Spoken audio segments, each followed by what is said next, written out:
What are you holding top of mind these days, just below the surface? There's a power in pausing and deciding what we hold top of mind. Will our top of mind thoughts be about discovering hidden opportunities and celebrating signs of progress? Or is the downward spiral of doom and gloom going to be just waiting there, ready to be triggered by yet another brush with adversity or the negative news? This is the challenge of our times. Will we stay on our feet and keep possibility top of mind, or unconsciously move through our days on autopilot, leading with actually the most primitive part of our brain, all teed up for fight or flight impulses? The bottom line is this: what we give our attention to expands and becomes top of mind. We all know this from experience, whether it's frustration we have with a coworker or a family member, or our anxiety about job instability, whether it's our political fears or anger, or our worry about losing something we consider precious. When negativity goes unchecked, it grows.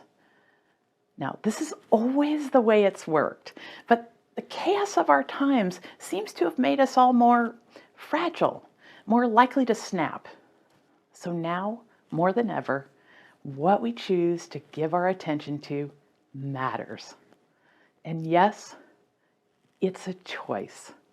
And once we realize that, we can begin to move our lives in positive directions now. We can walk around on autopilot, leading with the part of our brain designed to spot signs of danger and disorder all around us, and then follow our emotions over a cliff with disturbing regularity. Or we can make a habit out of shifting up to the part of our brain that's designed to make us more clever and thoughtful, more flexible and curious. And here's some really good news. The world around us does not need to change. We can, and with remarkable simplicity, by harnessing the power of the pause. If we can only pause for about 2 seconds before giving our attention to every single sign of disappointment, we can shift up to a place in our brains where possibility around us is endless. And the key to making that shift from the old part of the brain to the new is something akin to a superpower. Some of the most remarkable people in history, Mother Teresa, Helen Keller, Confucius, Viktor Frankl, Gandhi, Plato, Abraham Lincoln, Nelson Mandela, they all had mastered the power of the pause. Whenever something struck them as terribly wrong, they paused and were able to shift up and consider the situation with thoughtful grace. And they were able to be helpful. We are capable of the same. Human evolution had hardwired their brains exactly like ours, but the practice of pausing became a habit for them and their way of responding to an unpredictable, frightening, and very flawed world of their times. And they are remembered for their wisdom, kindness, and grace, because they rarely, if ever, acted with their knee-jerk, most primitive impulses. We are capable of that too. When something strikes us badly, whether it's an instant of friction with a family member or a calamity that demands our attention, something dreadful on social media, or a news story that makes our blood boil, all we have to do is pause for about 2 seconds. And that's just time enough to shift up to the more savvy, helpful part of our brain. And we can come up with reactions that change the future too, sometimes for generations. Think for just a minute about how one small act of kindness can send the future of an entirely different direction. Most of us have a story like that in our own lives, if not many. We all know of times when people could have turned left but instead turned right, and the rest was history. That is the power of the pause. We just need to use it more And to do that, we need to understand how we're built and make sure that we're using the right part of the brain at the right time. You see, the oldest part of our brain, called the amygdala, has been in charge of our knee-jerk responses to the world for millions of years. It's so old that it's often been referred to as our lizard brain. Well, leading with our amygdala can be a lifesaver, but most of us rarely need that level of readiness these days. So now, the amygdala is responsible for terrible anxiety, overwhelm, self-centeredness, exhaustion, PTSD, and bursts of outrage. It's the part of our brain that causes us to immediately lash out without thinking if someone threatens our children, our pride, or our politics. Our lizard brain is on duty 24/7, constantly scanning our surroundings for signs of danger and disorder, all teed up, ready to make us flee or fight. And all of that without a millisecond's thought. And that's where the trouble begins, with that without a millisecond's thought part of the equation. If this very impulsive part of our brain is in the driver's seat when we are sitting next to our least favorite uncle at the Thanksgiving table, or when our boss embarrasses us in a meeting, or we get cut off in traffic, then, without realizing it, we are going to give our attention to a landslide of negativity that makes our world feel like it's coming apart. But here's some more good news. We have a newer part of the brain, the cerebral cortex, and we can shift up to it and keep emotions like joy and wonder, love, gratitude top of mind. This is the more modern part of our brain, where we can solve problems and see hidden opportunities. It's where we can find patience, imagine ourselves in someone else's shoes, and consider our options for the future carefully.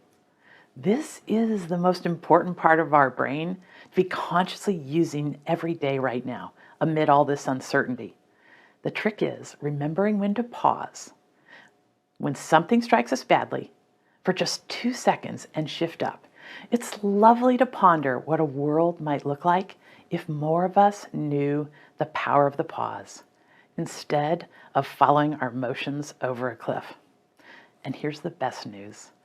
It doesn't have to be all of us. The World Economic Forum did a study with the University of London and the University of Pennsylvania, where they found that there seems to be a tipping point that emerges where an idea can catch on and sweep through a group, and that tipping point seems to be about 25%. When just 25% of us accept something as the new norm, then it can emerge from the shadows and create a domino effect. If only 25% of us started using the power of the pause, then a new era of goodness and remarkable progress could open for us all as individuals and communities. That is such a doable number, 25%, isn't it? At least 25% of the people I know want a better world. And I think this wave has already started. Over the past decade, through my work with Ever Widening Circles, experience tells me that there is an enormous wave of goodness and progress well underway in the world that almost no one knows about yet. In fact, it's so well hidden by the negative noise in our online lives that I'm calling it a conspiracy of goodness. In my very first TED Talk called Exposing the Conspiracy of Goodness, I give people 4 simple shifts that they can make to start seeing an entirely new view of the world around them. And pausing is the first of those 4 shifts. This one step can change everything.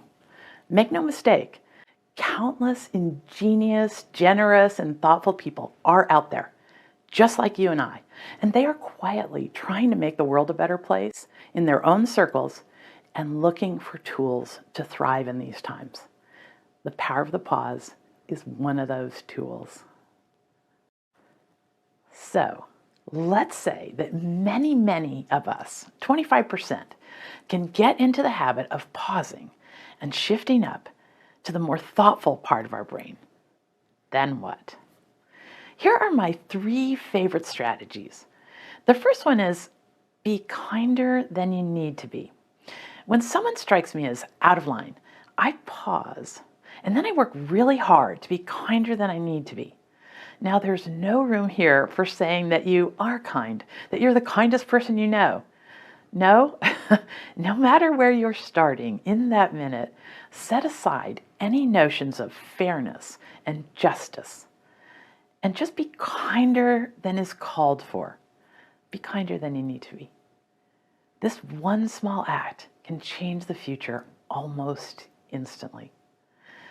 Now, my second strategy is that I pause and I rapidly exchange my contempt to curiosity. Now, I know this one is really a challenge, especially if your mind is made up that this person you're dealing with is a terrible person or just plain crazy. But if you set aside your contempt for them and get curious about how they came to be who they are, you're going to find a story there that you can connect with in some way, one that might be just what you need to build a bridge. If you protect their dignity and learn about who they really are, a path forward almost always appears. And lastly, I often pause and just listen to understand, not to respond. This one really requires that you dig deep. Really listen to understand their fears and their source of what they wanted in that moment. You don't have to fix anything for them, and you do not have to fix them with your views. Just by being truly present with someone in their story, you validate their lived experience, and most people will respond with some sort of gratitude and goodwill that you can work with. So, those are my 3 big options. After I pause, I try to do 1 or 2 of those things. Be kinder than I need to be, exchange contempt for curiosity, and listen to understand, not to respond. And then I stand back and watch how dramatically outcomes change. The results are almost breathtaking, and they will be for you too. If we can only pause for about 2 seconds before we give our attention to every single sign of disorder and disappointment, we can shift up to a place where possibilities around us seem endless. Viktor Frankl, concentration camp survivor and psychiatrist, once said, "Between stimulus and response, there is a space, and in that space is the power to choose our response. And in that response lies our growth and our freedom." I know most of us want to grow and break free from this era of negative noise and chaos.